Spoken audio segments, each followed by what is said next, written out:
قلب میں جذبہ ایمانی کہاں سے آتا؟ یا رسول اللہ اگر آپ نہ آتے تو یہ قرآن کہاں سے آتا؟ اور تجھ پہ قربان میری جان ربیع الاول، تو نہ آتا تو یہ رمضان کہاں سے آتا؟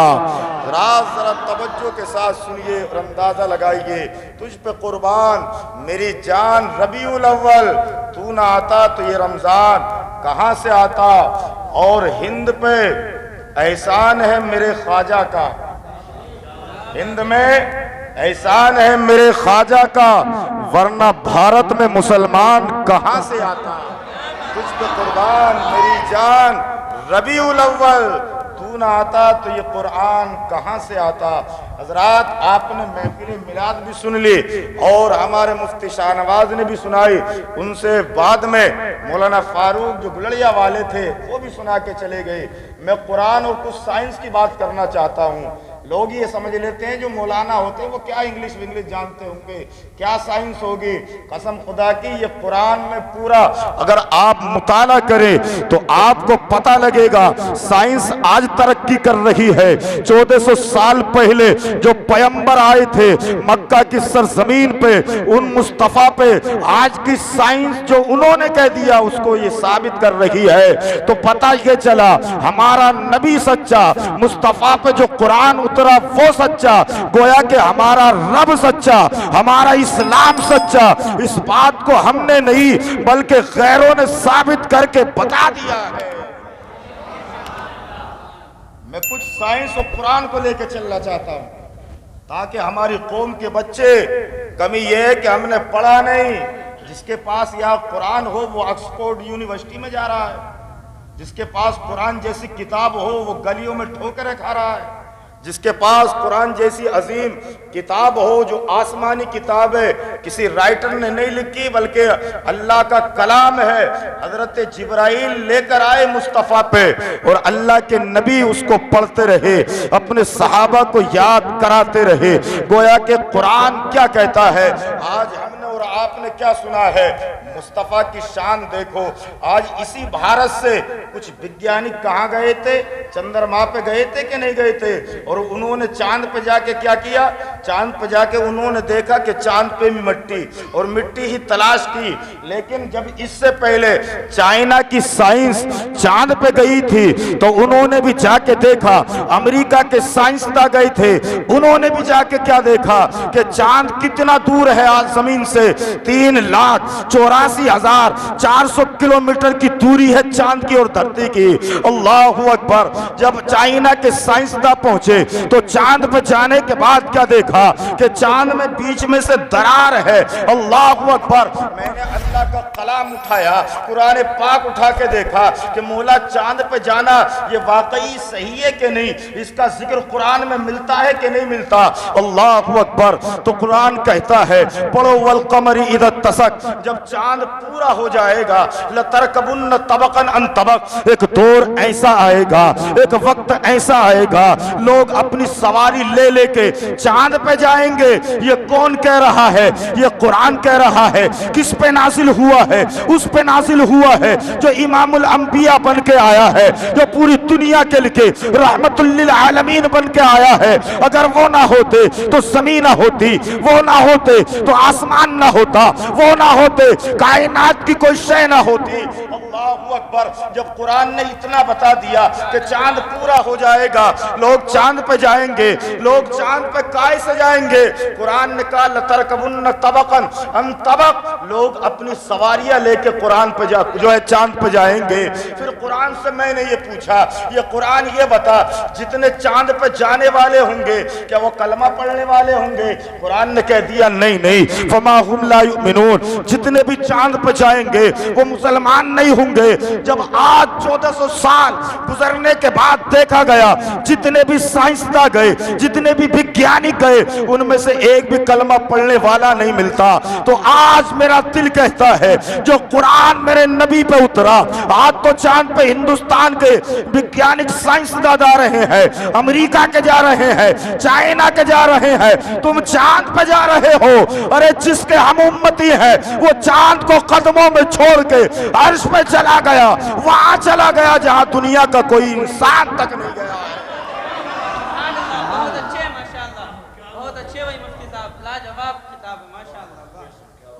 میرے مصطفیٰ تو 1400 سال پہلے نہ کوئی سواری، نہ کوئی راکٹ، نہ کچھ، اور سرکار چاند کو چھوڑ کے عرش پہ گئے، لامکہ گئے، وہاں پہ گئے کہ میرے نبی خود فرماتے ہیں کہ اللہ نے اپنا دست قدرت جیسا اس کے شان کے لائق ہے جب میرے کاندھے پہ رکھا، میرے شانے پہ رکھا، میرے مصطفیٰ فرماتے ہیں اللہ کے دست قدرت کی ٹھنڈک میں نے اپنے دل میں محسوس کی، اور جو دنیا میں ہونے والا ہے، جو دنیا میں ہو چکا، سب کو میں نے جان لیا۔ اللہ اکبر، ذرا اندازہ تو لگائیں، جب یہ سائنسداں چائنا کے آئے، آؤ قرآن کی وجہ یہ ہے کہ ہم نے پڑھا نہیں، اور شیطان ہمیں اچھی باتیں سننے دیتا نہیں۔ اللہ اکبر، شیطان یہ چاہتا ہے کہیں کوئی یہ دین کی بات نہ سن لے، کہیں اس پہ عمل نہ کر لے، اس کی تو ساری محنت بیکار ہو جائے گی۔ اور میں بتا دوں، جب میرے مصطفیٰ زمین پہ آ رہے تھے، خانہ کعبہ جھک گیا تھا، عبد المطلب خانہ کعبہ کا طواف کر کے سے اتر رہے تھے، کیا دیکھتے ہیں کہ کعبہ جو ہے یہ حضرت آمنہ کے گھر پہ جھکا ہوا ہے۔ اللہ اکبر، گویا کہ عبد المطلب پوچھ رہے تھے، ارے او کعبے تجھے کیا ہو گیا، تو میری حویلی پہ کیوں جھکا ہوا ہے؟ تو کعبے سے آواز آ رہی تھی، عبد المطلب آپ رئیس مکہ ہو، آپ قبیلہ قریش کے سردار ہو، لیکن آپ کو پتہ نہیں ہے آپ کے گھر میں رب کا یار آ رہا ہے، آپ کے گھر میں رب کا یار آ رہا ہے۔ اللہ اکبر، حضرت عبد المطلب جب اپنے گھر میں گئے تو اس آپ کے گھر پہ اپنے حویلی میں جانے سے پہلے ایک نورانی مخلوق نے آپ کا ہاتھ پکڑ لیا اور ہاتھ پکڑ کے کہا عبد المطلب اندر نہیں جا سکتے۔ حضرت عبد المطلب کہنے لگے، ارے یار تم کون ہو، میرا گھر میں اس کا مالک، مجھے گھر میں جانے سے کیوں روکا جا رہا ہے؟ تو کہا عبد المطلب تم جانتے نہیں ہو، ہم کوئی زمین کے رہنے والے نہیں ہے بلکہ نوری فرشتے ہیں، ہماری ڈیوٹی آپ کی حویلی پہ لگا دی گئی ہے اور اللہ نے ہمیں کہہ کے بھیجا ہے عبد المطلب کی حویلی میں کوئی داخل نہ ہو۔ عبد المطلب کان کھول کے سنو، آپ کے گھر میں کوئی عام نہیں، اللہ کا یار تشریف لا رہا ہے، محمد الرسول اللہ آ رہے ہیں۔ تو میں عرض یہ کر رہا تھا کہ جب وہ سائنسداں آئے اپنی دھرتی پہ، انہوں نے کہا یار ہم نے چاند پہ جا کے ایک چیز دیکھی، تو ان لوگوں نے کہا کیا دیکھا؟ کہ چاند میں درار دیکھی۔ کیا بولو گے تو تقریر کچھ سنا دوں گا، اور اگر تھوڑا سا بھی بوجھ لگے گا تو میں 10 منٹ میں ہی پوری کر دوں گا بات۔ یہ ہمارے مفتی شاہ نواز کی محنتیں، حضرت کا فون پہنچا، ابھی تقریباً پچھلے ہفتے میں اڑیسہ کا پروگرام کر کے آئے، حضرت کا فون پہنچا اور ہم حضرت کے کہنے پہ لبیک، آپ کی قسمت پہ ناز کریں، آپ کے امام نہیں، اللہ نے آپ کو تحفہ دیا ہے، یہ علم کے پہاڑ ہیں، اور حضرت بڑی بڑی کتابیں پڑھاتے ہیں، لیکن آدمی جب اپنے رہبر کی قدر نہیں کرتا تو پھر آدمی ذلیل ہونے سے کوئی بچا نہیں سکتا ہے، اس لیے کہ یہ اس جگہ پہ کھڑے ہوتے ہیں جس جگہ پہ میرے محمد الرسول اللہ کھڑے ہوتے ہیں، ممبر رسول پہ کھڑے ہوتے ہیں۔ حضرات ذرا توجہ تو سنیے، انہوں نے آ کے کہا یار ہم نے چاند میں ایک چیز دیکھی، چاند میں درار دیکھی، تو بڑے بڑے عالموں کو بلایا اور کہا یار یہ بتاؤ کہ ہم چاند پہ گئے اتنا کروڑوں اربوں خرچ کر کے اور اتنے دنوں میں پہنچے، لیکن یہ بتاؤ چاند بیچ میں سے کیسے ٹوٹا ہوا ہے؟ انہوں نے بڑے بڑے عالموں کو بلایا اور کہا کہ اس چاند کو کس نے توڑا ہے؟ سارے عالموں نے کہا تھا تم جانتے نہیں ہو اس چاند کو کس نے توڑا؟ کعبے کے بدر الدجا نے، طیبہ کے شمس الدہا نے، جن کا نام محمد الرسول اللہ ہے، انہوں نے اپنی انگلی کا اشارہ کر کے مکہ کی دھرتی سے چاند کے 2 ٹکڑے کر دیے تھے، تو ہم کیوں نہ اپنی قسمت پہ ناز کریں؟ اللہ نے ایسا حبیب عطا کیا ہے جس نبی کی امت میں پیدا ہونے کے لیے انبیاء جو ہے التجا کرتے رہے اپنی قسمت پہ ناز کرے، اللہ نے ایسا پیغمبر ہم کو عطا فرما دیا ہے، اللہ نے ایسا نبی ہم کو عطا فرما دیا ہے۔ وہ کہنے لگے یار کچھ تفصیل بتاؤ، ہماری بات سمجھ میں نہیں آ رہی کہ تمہارے نبی نے بیٹھے بیٹھے زمین سے چاند کو انگلی کا اشارہ کر کے توڑ دیا، یہ بات ہماری سمجھ میں نہیں آ رہی۔ تو انہوں نے کہا آؤ تفصیل سے بتاتے ہیں۔ انہوں نے طبرانی کی حدیث کو کھولا، امام حاکم جس المستدرک میں اس حدیث کو لائے ہیں، امام بخاری اس حدیث کو لائے ہیں، امام ترمذی اس حدیث کو لائے ہیں، امام ابو داؤد اس حدیث کو لائے ہیں جید سند کے ساتھ۔ یہ حدیث ہے، انہوں نے کہا ایسا ہوا تھا جب نیا نیا اسلام تھا، میرے نبی کلمے پڑھانے کی تبلیغ کر رہے تھے تو ابو جہل مقابلہ کرنا چاہتا تھا لیکن سرکار کا مقابلہ نہیں کر پایا، اس لیے کہ حق اور شیطان کا مقابلہ نہیں ہوتا۔ شیطان کتنی بھی گردشیں کرے آخر میں کیا، ہمیشہ سے لے آخر تک جو جیت ہوتی ہے وہ سچائی کی ہوتی ہے، جو جیت ہوتی ہے وہ حق کی ہوتی ہے، اور حق کے ساتھ کوئی ہو نہ ہو وہ پیدا کرنے والا اللہ ہوا کرتا ہے۔ کہ ایک مرتبہ ایسا ہوا کہ اس ابو جہل کا ایک دوست تھا جس کا نام حبیب یمنی تھا۔ کیا نام تھا؟ وہ پڑھا لکھا انسان تھا، طبیب تھا، ڈاکٹر تھا۔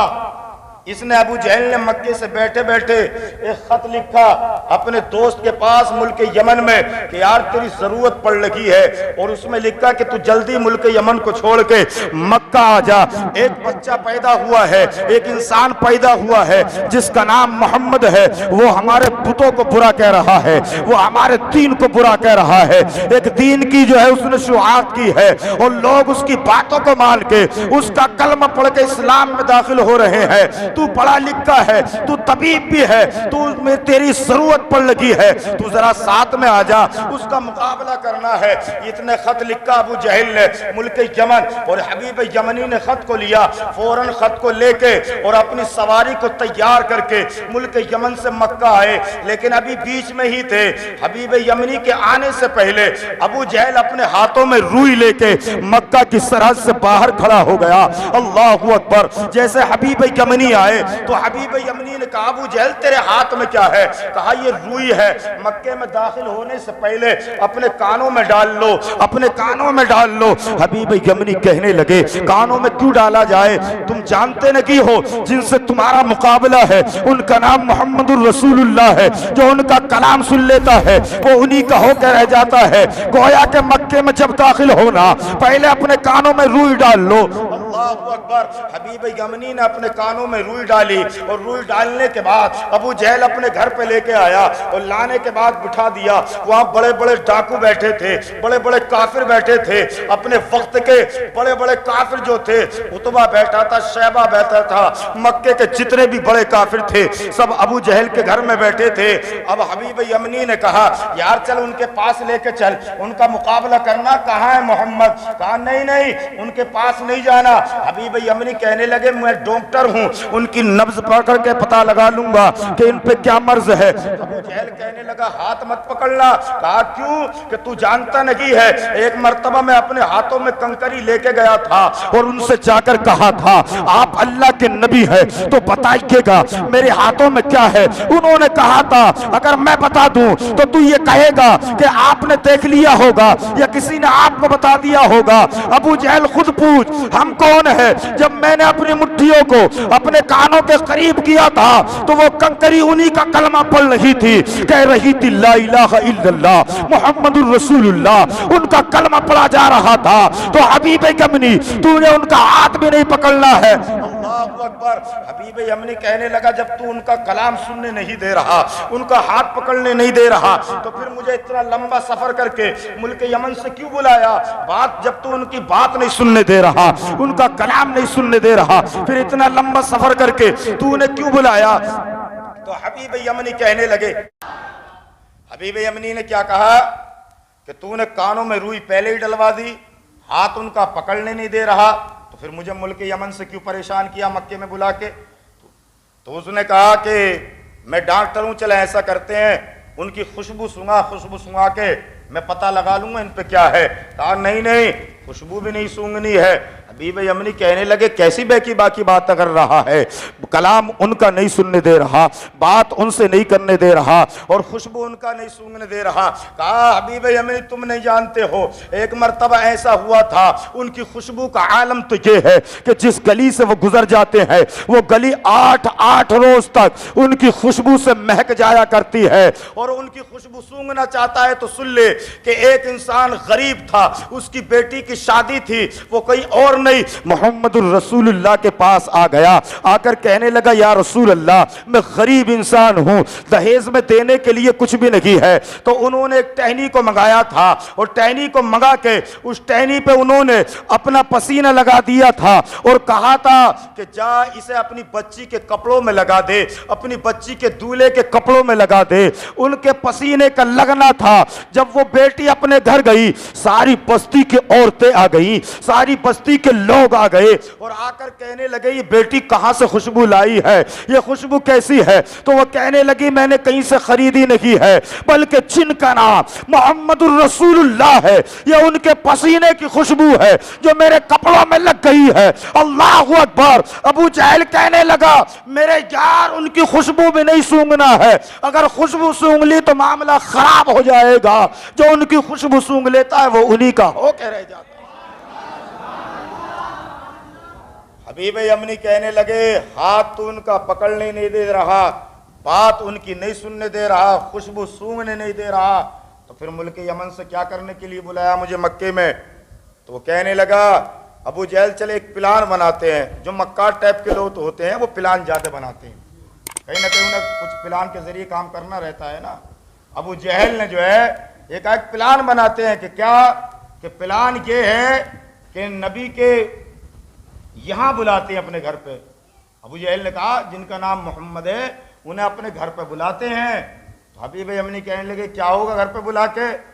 کہ ہوگا یہ کہ جب وہ نبی گزرتے ہیں تو لوگ ان کی عزت کے لیے کھڑے ہو جاتے ہیں، جب ہمارے گھر آئیں گے تو ہم بیٹھے رہیں گے، کھڑے نہیں ہوں گے، انہیں پتہ لگ جائے گا کہ انہوں نے میری عزت نہیں کی بلکہ میری بے عزتی کی ہے۔ اللہ اکبر۔ یہ ابو جہل نے پلان بنایا تھا، لیکن اللہ نے اس بات کو سن لیا۔ اللہ کی شان تو وہ ہے، علیم بذات الصدور ہے، جو اللہ دل کی دھڑکنوں کو جانتا ہے، جو اللہ جانتا ہے کون اس میں نیکی کے لیے بیٹھا ہے، کون کس اندازے سے بیٹھا ہے۔ میں جانوں نہ جانوں، آپ جانے نہ جانے، لیکن سب کا پیدا کرنے والا اللہ جانتا ہے، اللہ جانتا ہے۔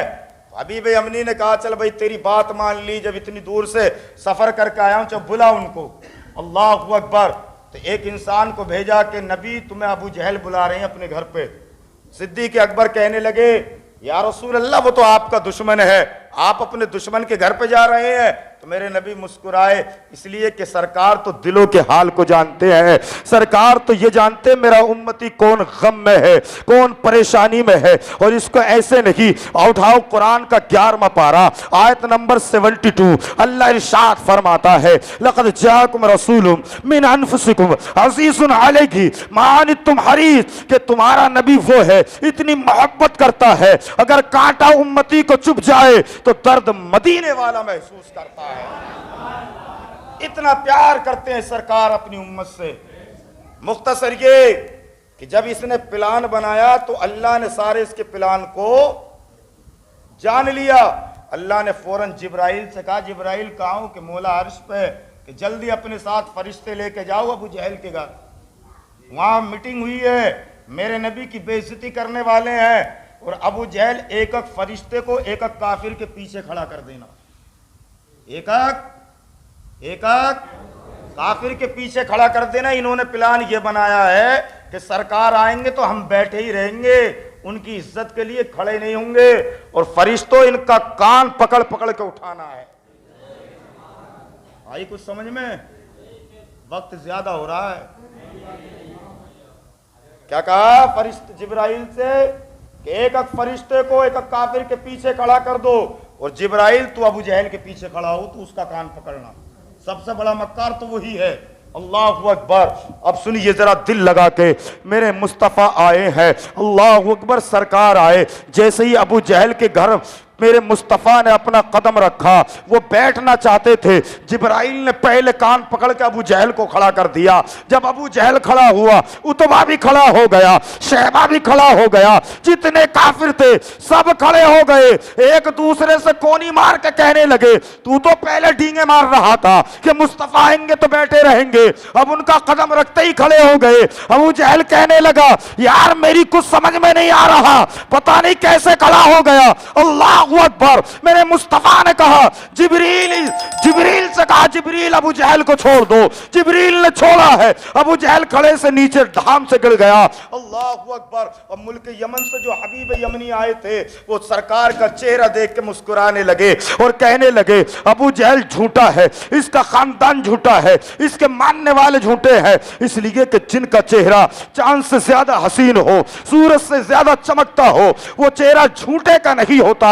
اللہ اکبر۔ مصطفیٰ کا چہرہ دیکھ کے حبیب یمنی پگھلتے گئے۔ اللہ اکبر۔ لیکن وہ سرکار کی بارگاہ میں آئے اور آ کر کہنے لگے یا رسول اللہ، سارا مکہ آپ کو دیوانہ کہتا ہے، سارا مکہ آپ کو مجنو کہتا ہے، لیکن میں نے جان لیا ہے کہ آپ نہ دیوانے ہیں، نہ مجنو ہے، نہ جادوگر ہے۔ سرکار اگر میری دو باتیں آپ پوری ہو گئیں تو میں ابھی آپ کے ہاتھ پہ کلمہ پڑھ کے اسلام میں داخل ہو جاؤں گا۔ میرے مصطفیٰ مسکرائے، کہا حبیب یمنی پوچھ تیری کون سی شرطیں ہیں؟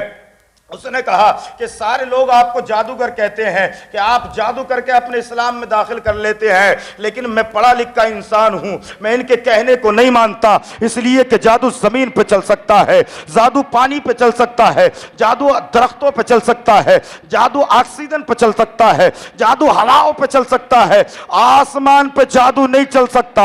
اگر آپ اللہ کے نبی ہیں تو آئیے میرے ساتھ، اب اس بات کو یاد رکھیے جو سائنس کہہ رہی ہے کہ اس میں درار کیسے آئی ہے۔ اس درار کو حبیب یمنی مصطفیٰ پکڑ کے لے کے گئے۔ حبیب یمنی کیا چاہتا ہے؟ اس نے کہا تھا یا رسول اللہ، اگر آپ واقعی اللہ کے نبی ہے تو چاند کی طرف اپنی انگلی کا اشارہ کر کے چاند کو بیچ میں سے توڑ دے، اس لیے کہ جادو جگر کا جادو آسمان پہ نہیں چلا کرتا، زمین پہ چلتا ہے، آسمان پہ نہیں چلتا۔ اگر آپ اللہ کے نبی ہے تو انگلی کا اشارہ کر کے چاند کو تو ٹکڑے میں تبدیل کر دیجئے، میں آپ کا کلمہ پڑھ کے اسلام میں داخل ہو جاؤں،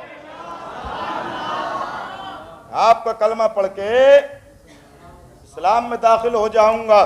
سارے کافر بیٹھے ہیں، کہاں کا مطالبہ ہو رہا ہے؟ نبی ہماری طرح نہیں ہے، ہم اپنا ہاتھ نہیں پورا منہ لیٹ کے طرف کر دے تو یہ لیٹ نہیں پھوٹ سکتی۔ اور مصطفیٰ نے تو مکہ کی سرزمین سے انگلی کا اشارہ کر کے چاند کے دو ٹکڑے کیے۔ اللہ اکبر۔ میرے مصطفیٰ نے کہا، ہاتھ پکڑا حبیب یمنی کا اور کہا چل۔ اور جبل ابی قبیس ایک پہاڑی کا نام ہے مکہ کے اندر، سرکار اس پہاڑی پہ لے کے گئے، پیچھے پیچھے سارے لوگ ہیں، سارے کافر ہیں۔ میرے مصطفیٰ جب پہنچے تو پہنچنے کے بعد کہا حبیب یمنی توڑ دوں؟ کہا یا رسول اللہ توڑ دیجئے۔ سرکار نے انگلی کا اشارہ کیا، میرے مصطفیٰ کی انگلی کا اشارہ کرنا تھا، چاند دو ٹکڑوں میں تبدیل ہو گیا، ایک ٹکڑا پہاڑی کے ادھر گیا، دوسرا ٹکڑا پہاڑی کے ادھر گیا۔ سرکار نے فرمایا بتا حبیب یمنی قیامت تک کے لیے چاند کو چھوڑ دوں یا آپس میں جوڑ دوں؟ حبیب یمنی نے مصطفیٰ کے قدموں کو پکڑ کے کہا سرکار مان لیا ہے، یہ سارے لوگ جھوٹے ہیں، آپ سچے ہیں، مصطفیٰ توڑا بھی آپ نے ہے اور اس چاند کو جوڑ بھی آپ دیجئے۔ اللہ اکبر۔ سرکار نے انگلی کا اشارہ کیا، چاند کے دونوں ٹکڑے آپس میں مل گئے، جڑ گئے، لیکن چاند میں درار باقی رہی ہے، اور اس درار کو کسی انسان نے نہیں بلکہ میرے تیرے نبی نے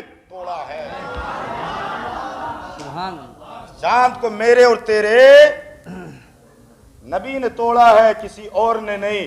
جب سائنس والے آ کے دیکھتے ہیں تو پتہ چلتا ہے۔ اللہ اکبر۔ لیکن انہوں نے اتنا کہنے کے بعد سمجھ لیا یا رسول اللہ ایک شرط اور ہے، اگر وہ پوری ہو گئی تو میں کلمہ پڑھ کے آپ کے اسلام میں داخل ہو جاؤں گا اور ایمان لے آؤں گا، لیکن وہ شرط یہ ہے کہ بتانی بھی آپ کو ہے۔ گویا کہ سوال سمجھ لیجئے، وہ سوال بتانا بھی آپ کو ہے اور اس کا حل بھی آپ کو ہی۔ نہ میں سوال بتاؤں گا نہ جواب دوں گا، سوال بھی آپ ہی کو بتانا ہے اور اس کا حل بھی آپ ہی کو کرنا ہے۔ اللہ اکبر۔ میرے مصطفیٰ نے کہا حبیب یمنی تو پوچھنا چاہتا ہے تو پوچھ، تیرے گھر میں ایک لڑکی ہے جو پیروں سے لنگڑی ہے، ہاتھوں سے لنجی ہے، آنکھوں سے اندھی ہے، کانوں سے بہری ہے، اللہ اکبر، اور تو خود ڈاکٹر ہے، تو نے پورے طبیبوں سے اس کا علاج کرا لیا ہے، پورے عرب میں جا کے اس کو جو ہے علاج کرایا ہے، لیکن کہیں سے بھی وہ ٹھیک نہیں ہو رہی، کہیں کی دوا اس کو کارگر نہیں ہو رہی۔ اتنا کہنا تھا، حبیب یمنی میرے مصطفیٰ کے قدموں کو پکڑ کے کہتا ہے یا رسول اللہ، میں بوانگ دہل کہتا ہوں، مکے کی ایک گلی میں کہوں گا کہ تم سب جھوٹے ہو، اللہ کا نبی جھوٹا نہیں ہے، واقعی سرکار ایسا ہی ہے، ایک لڑکی ہے، سب میں علاج کرا لیا ہے، کہیں دوا اس کو کارگر نہیں ہو رہی۔ تو اللہ کے نبی کے قدموں کو پکڑ کے حبیب یمنی رونے لگے، سرکار جب پریشانی بتا دی ہے تو اس کا حل بھی آپ ہی کو کرنا ہے، سرکار میری بچی کو ٹھیک کر دیجئے۔ میرے مصطفیٰ نے کہا حبیب یمنی اپنی آنکھوں کو بند کر، اس نے بند کیا، وہ سرکار نے فرمایا لا اپنا ہاتھ بڑھا، اپنے ہاتھ کو میرے مصطفیٰ نے اس کے ہاتھ کو اپنے ہاتھوں میں لکھا، کلمہ پڑھا کے اسلام میں داخل کر لیا اور کہا جا کے دیکھ لے تیری بچی کو ہم نے ٹھیک کر دیا ہے۔ مصطفیٰ گئے تو نہیں، مکہ میں ہی رہے، کوئی کر سکتا ہے؟ ہم لیٹ کی طرف پورا شریر دکھائیں تو لیٹ نہیں پھوٹ سکتی ہے، اور مصطفیٰ مکے میں بیٹھے بیٹھے پہاڑی پہ کھڑے ہو کے آسمان کی طرف انگلی کا اشارہ کر دے تو چاند دو ٹکڑے ہو جاتا ہے، اور مکہ میں بیٹھے بیٹھے ملک یمن میں حبیب یمنی کی بچی کو ٹھیک کر دے، اس کو کوئی اور نہیں محمد الرسول اللہ کہا جاتا ہے۔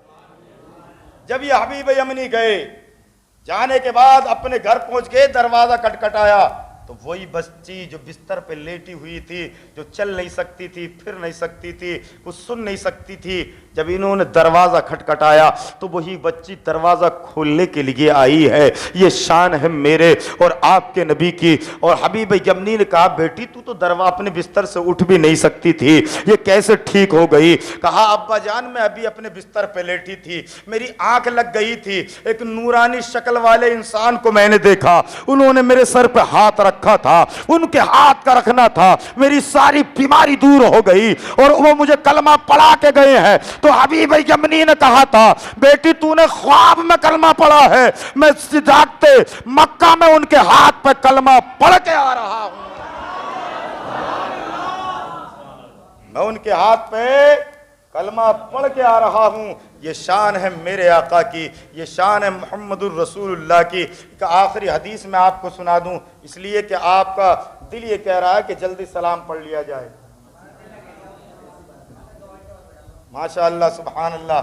ہمارے یہ نیتا جی، ان کو شاید کچھ کام ہے بیچاروں کو، اللہ ان کے سارے کاموں میں برکت عطا فرمائے، بڑے اچھے آدمی ہیں، پہلے حضرت ان سے ملاقات ہو گئی، بڑے اچھے ہمارے مفتی صاحب کی دیکھ بھال کرتے ہیں، ان کے اخلاق سے لگ رہا تھا کہ ان کے دل میں درد ہے دین کا، کاش ان کی طرح سب لوگ ہو جائیں تو ہمارا اسلام کہاں سے کہاں ترقی کر جائے گا، لیکن ہم سب کچھ پڑھاتے ہیں، اسلام سے بہت دور چلے گئے، ہمیں غسل کے طریقے یاد نہیں، وضو کے طریقے یاد نہیں، نماز پڑھنے کا طریقہ یاد نہیں، بتاؤ جب پاک ہونے کا طریقہ یاد نہیں تو پھر وہ نماز کیسے قبول ہے؟ کیسے نماز قبول؟ اتنا وقت نہیں نکالتے کہ چلو امام صاحب کے پاس چلے جائیں، اپنی نماز درست کر لیں، یہ پوچھ لیں کہ اتحیات کہاں پڑھا جاتا ہے، دعائے قنوت کہاں پڑھی جاتی ہے، نیت کیسے باندھی جاتی ہے، پاک کیسے ہوا جاتا ہے، یہی ہمیں باتیں یاد نہیں تو بتاؤ اگلی بات ہم اسلام کی کیا جانیں؟ اللہ اکبر۔ ہماری قوم کے بچے جو نسل آ رہی ہے، اللہ اسے دین میں سمجھنے کی توفیق عطا فرمائے۔ تو ایک صحابی آئے جن کا نام سعصع بن ناجیہ ہے، بخاری شریف کی حدیث ہے، وہ آ کر کہنے لگے یا رسول اللہ یہ بتائیے جو کام ہم نے زمانے جاہلیت میں کیے ہیں ان کا کوئی فائدہ ہوگا کہ نہیں؟ نیک کاموں کا، ہم اسلام تو لائے نہیں تھے لیکن کچھ کام ہم نے اسلام لانے سے پہلے اچھے کر دیے ہیں، ان کا کچھ فائدہ ہمیں ہوگا کہ نہیں؟ میرے سرکار کہنے لگے بتاؤ کیا کام کیا ہے؟ کہا حضور میری 2 اونٹنیاں تھیں۔ کتنی؟ اب آپ بولو گے تو میں بولوں گا آگے۔ اور دونوں گاون تھی، پریگننٹ تھی، دونوں کے پیٹ میں اونٹنیوں کے بچے تھے۔ یا رسول اللہ بڑی قیمتی تھیں، اور اتنی قیمتی کہ ان کے مقابلے کا کوئی اونٹ بھی نہیں تھا، اتنی قیمتی اونٹنیاں تھیں۔ سرکار وہ دونوں اونٹنیاں میرے گھر سے چلی گئیں اور پتہ نہیں کہاں گم ہو گئیں، اور جب میں ان کی تلاش کرنے کے لیے نکلا تو بیچ میں ایک نالا پڑتا تھا، پہاڑ تھے، اور دوسری طرف ایک بستی آباد تھی، وہاں وہ میری اونٹنیاں چل رہی تھی۔ معاملہ یہ ہوا، جب میں اپنی اونٹنیوں کو تلاش کرنے کے لیے گیا، جب پہنچا وہاں پہ ایک بزرگ ڈنڈا ہاتھ میں لے کے بیٹھے تھے۔ انہوں نے پوچھا کیسے آئے ہو، میں نے ان کو پوری بات بتا دی، میں ان سے بات ہی کر رہا تھا، دور سے مجھے دیکھنے میں اپنی اونٹنی بھی نظر آ گئی جو دونوں چل رہی تھی۔ کہا میں نے کہ بزرگ یہ دونوں اونٹنی جو چل رہی ہے یہ کسی اور کی نہیں، یہ میری اونٹنی ہے۔ کہا اتنا میں بات ہی کر رہا تھا، لیکن ایک آواز گھر میں سے، اسی مرد کے گھر میں سے آواز آئی کہ بچ ہو گیا پیدا۔ تو کہا کیا پیدا ہوا؟ کہ بچی پیدا ہوئی ہے۔ تو اس نے کہا تھا اس کو زندہ دبا دو، زندہ دفن کر دو۔ یا رسول اللہ، یہ اس وقت کی بات ہے جب میں کلمہ پڑھ کے اسلام میں داخل نہیں ہوا تھا۔ یا رسول اللہ، میں نے پوچھا کس کو دفن کیا جا رہا ہے؟ تو اس نے کہا ہمارے قبیلے میں ایسا ہوتا ہے کہ اگر لڑکا پیدا ہوتا ہے تو اس کی اچھی طرح پرورش ہوتی ہے، اور اگر لڑکی پیدا ہوتی ہے تو پیدا ہوتے ہی اس کو دفن کر دیا جاتا ہے۔ یا رسول اللہ، جب وہ دفن کرنے کے لیے کہہ رہا تھا تو میرے دل میں رحم پیدا ہو گیا۔ میں نے کہا یار یہ گھر میں تیرے پیدا ہوئی ہے، تیری بیٹی ہے، لیکن ایسا کر اس بیٹی کو دفن مت کر، مجھے دے دے۔ اللہ اکبر۔ جب میں نے اس سے کہا اس بیٹی کو مجھے دے دے، اللہ اکبر، اس نے کہا بدلے میں کیا دو گے؟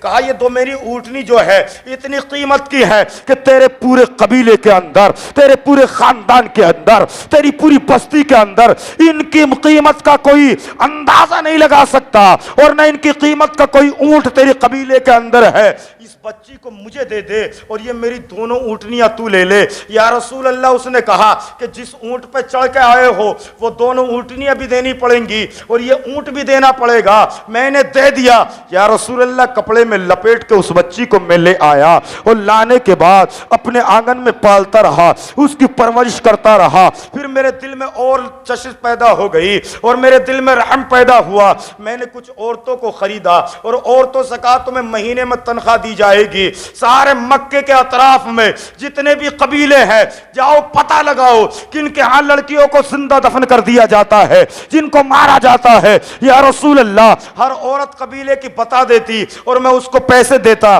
یہاں تک کہ یا رسول اللہ 360 بچیوں کو میں نے اپنی دولت کو ان کی زندگی پہ لٹا دیا۔ 360 بچیوں کو میں اپنے گھر میں پالتا رہا، یا رسول اللہ ان کی پرورش کرتا رہا، اور اپنی دولت یعنی کہ ان کو دفن ہونے سے بچا لیا۔ کہ اس کا بھی مجھے اجر ملے گا؟ میرے مصطفیٰ کی آنکھوں میں آنسو آئے اور کہا سعصہ بن نازیہ، یہ اجر ہی تو ملا ہے کہ اللہ نے تجھے میری بارگاہ میں بھیج دیا ہے اور تم کلمہ پڑھ کے اسلام میں داخل ہو گئے ہو، یہ کہ اجر تو نہیں ہے تو کیا ہے؟ یہ ان 360 بچیوں کو پالنے کا اجر ہے کہ تو نے ان کی خدمت کی تھی، اللہ نے تجھے ایمان کی دولت سے مالا مال کر دیا۔ یہ حال تھا میرے مصطفیٰ کے آنے سے پہلے، اور یہ حال تھا کہ سرکار جب نہیں آئے تھے اتنا برا حال تھا کہ لوگ اپنی ماؤں کے ہاتھ پکڑ کے منڈیوں میں بیچ کے آیا کرتے تھے، اپنے باپ کے چہرے پہ تماچے مارا کرتے تھے۔ اللہ اکبر۔ اپنی بہنوں کی کوئی عزت نہیں کرتا تھا، اپنی ماؤں کو منڈیوں میں بیچ دیا کرتے تھے، اپنی بیٹی خود اپنا سگا خون زندہ دفن کر دیا جاتا تھا۔ ایک داستان تو یہاں تک ملتی ہے، ایک انسان دوسرے ملک جب گیا تھا تو وہ اپنی بیوی سے کہہ کے گیا تھا اگر بیٹا پیدا ہو جائے تو اچھی طرح پرورش کرنا ہے، اور اگر بیٹی پیدا ہو جائے تو پرورش اچھی طرح نہیں کرنا ہے بلکہ اس کا گلا دبا کے دفن کر دینا ہے۔ اللہ اکبر۔ وہ دوسرے ملک چلا جاتا ہے، جانے کے بعد جب آتا ہے تو اس کے گھر میں بچی ہی پیدا ہوئی تھی۔ جب بچی پیدا ہوئی تھی تو اس کی ماں نے اس کی گردن پہ ہاتھ چلایا، لیکن ماں کی ممتا تو محبت غالب آ جاتی ہے، اس لیے کہ ماں 9 مہینے پیٹ میں پالا کرتی ہے۔ اللہ اکبر۔ اس نے ایک پلان بنایا اور کہنے لگی، اپنے پڑوس میں گئی، پڑوسن سے کہا کہ تم میری بچی کو پال سکتی ہے؟ میری